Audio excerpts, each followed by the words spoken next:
Le rendez-vous 100% jardin avec votre Garden Centre Chiliguère à Gland et Plan-les-Ouates. Chiliguère, cultivons l'inspiration.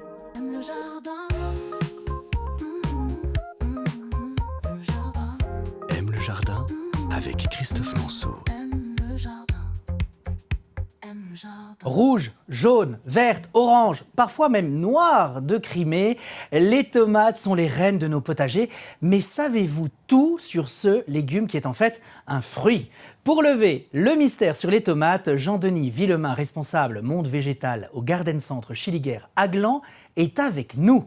Jean-Denis, pour adopter des tomates chez soi, on procède comment si on n'a pas de potager ou que l'on est sur un balcon ou une terrasse? Pour adopter les tomates chez soi, facilement en pot. Il faut un pot minimum de diamètre de 30 cm sur 30 cm de haut. S'il y a la possibilité d'avoir plus grand, c'est encore mieux. Parce que la tomate, plus il y a des racines, plus elle fructifie. Et c'est très facile d'avoir des tomates chez soi sur son balcon et sa terrasse en pot. D'ailleurs, il y a des variétés spécialement pour pot. On a des variétés de Totem, par exemple, la Strong Boy, la Sonny Boy. C'est des gros fruits, des petits fruits? C'est des moyens fruits à petits fruits. Et puis, c'est des variétés qui supportent très bien, qui restent compactes, qui supportent très bien le pot. Et on peut quand même mettre un petit tuteur pour si jamais il y a du vent sur le balcon ou la terrasse. Mais comme elles sont compactes, elles sont plus solides. Par contre, on n'en met qu'une seule par pot, on ne va pas en mettre 4 plans. Ah bien sûr, oui, parce qu'elle pousse quand même. Elle ne va pas arriver à 1,50 m, mais elle se développe bien. Et puis, elle fructifie beaucoup. Et pour le potager, y a-t-il une différence de plantation?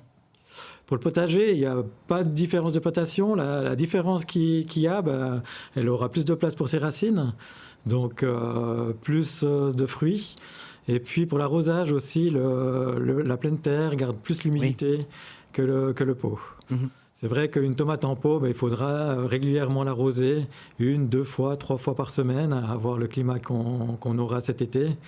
Et puis qu'en pleine terre, une fois par semaine, ça suffit. Imaginons, on souhaite partir de la graine pour arriver jusqu'au fruit. C'est possible de la semer. Par contre, on intervient, je crois, en mars.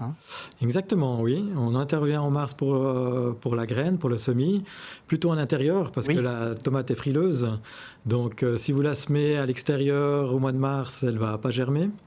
Elle ne va jamais venir. Et c'est pour ça qu'on la sème au mois de mars en intérieur, derrière une fenêtre. On garde le terreau de semis humide et puis on surveille.